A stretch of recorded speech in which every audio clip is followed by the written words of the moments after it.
Alright, so I got my grungy shoes here that pretty well destroyed the cleats on them here. Had to get off and do some hiking on a trail that was a little more mountain bike-ish. Kind of tore off my little thing and stuff. But anyway, gonna go through and clean these up and do a few tips on how to replace your cleats and get everything in the the same placement that you had it before, or some ideas you can use to kind of tweak them a little if need be and know where your starting reference point is. So start by getting these cleaned up and then we'll go from there. Alright, so we got these cleaned up a little bit so we can see what we're doing. I actually just used one of my little cheapy picks there to kind of scrape the mud and stuff out of there, the dried up dirt that just accumulates over time.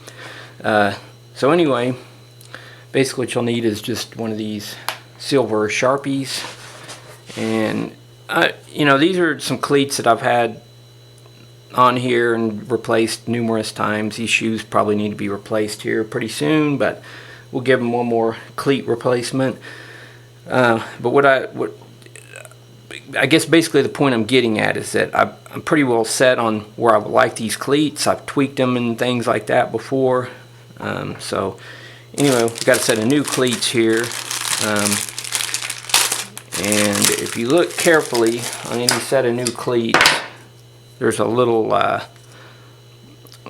basically a mark that'll kind of, right there, that kind of basically shows where the center of the cleat is or whatever. And so a lot of times you'll have a marking on the shoe, so you can that kind of is helpful to figure out where it was. But what I like to do with the silver Sharpie is just take and make an outline there on the base of the shoe itself, just around the cleat. Sometimes it's kind of overhangs there, so you can't really get that, but along the back side here where it's pretty critical. So if you make those marks there, it's pretty easy to go right back to where you were.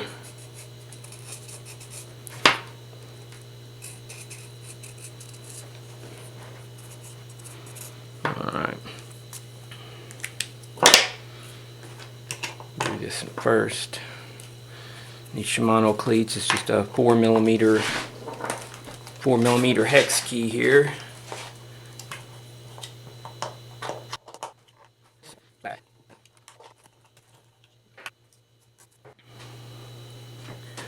Okay, so got our outline there, and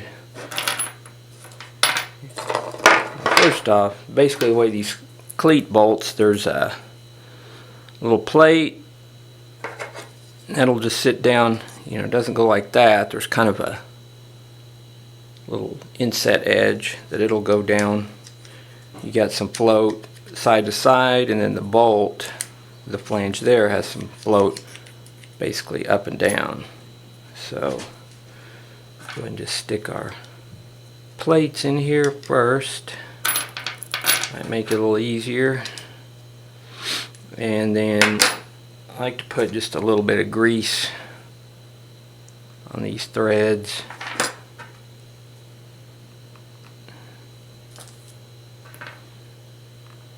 Just so they don't get stuck in there. We try to take them out later. If you torque them in correctly, they're not going to come loose. So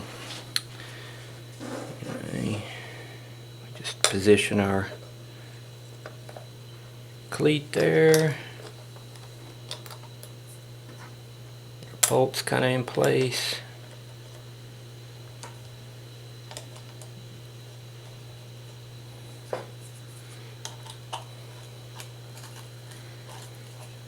And we're just going to snug them just where they're just about to be, where the cleat won't move, but we want to be able to position it there, where when we tighten the screws, the cleat's not going to move around.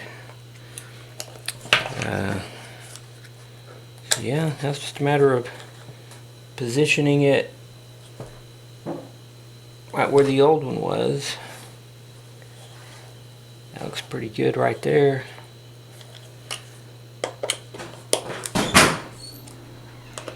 and cinch these down. Usually just like to go in a, do them evenly, you don't torque one all the way down.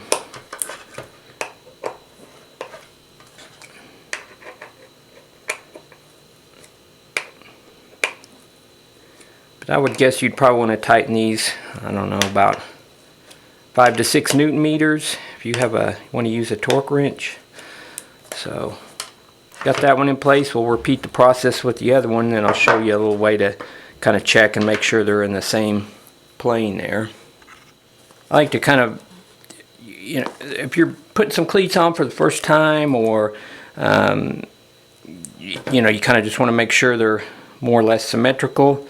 What I'll do is just put the cleats, line them right up together, and then, you know, you can see just lining up the heels. If you got them, you know, you obviously don't want to have them sitting like this, or, you know, when you've got them matched up.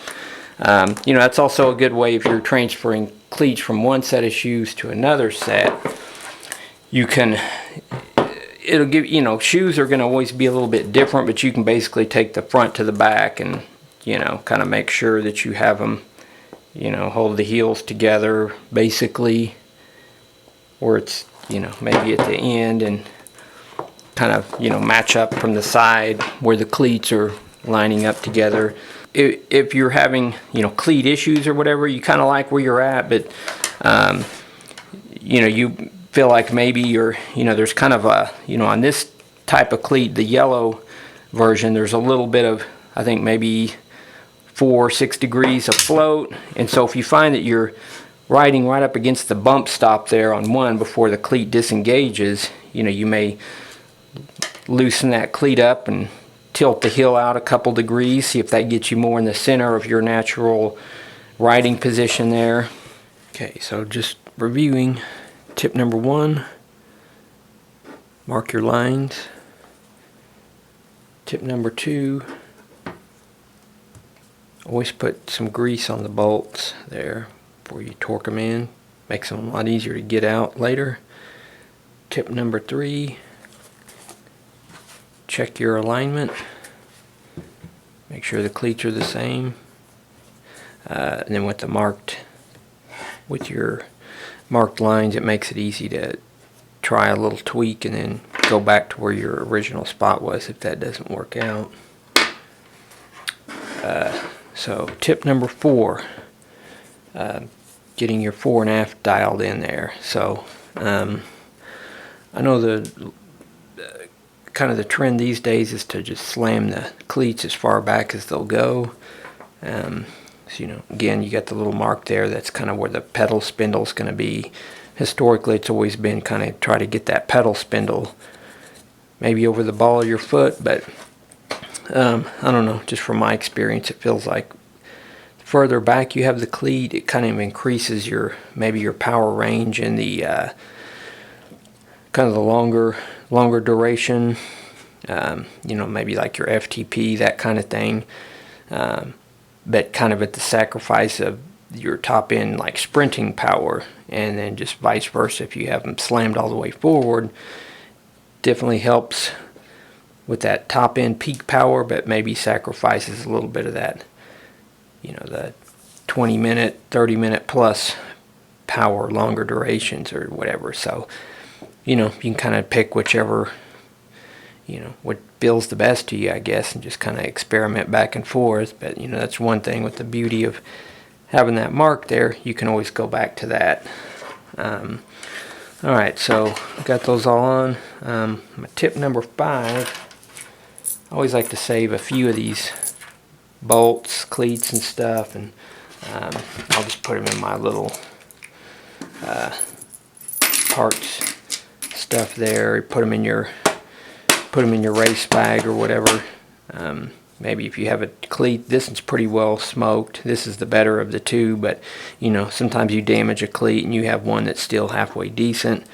You know, it's always good to have a spare cleat. You know, there's been seen people scrambling at races and things like that before that have, you know, lost some bolts or broken the edge off the cleat or whatever, and broken the front end off, and you know, from whatever. So I don't know, but yeah, so anyway, that's my 5 tips for cleat replacement. Hopefully you found some of these helpful.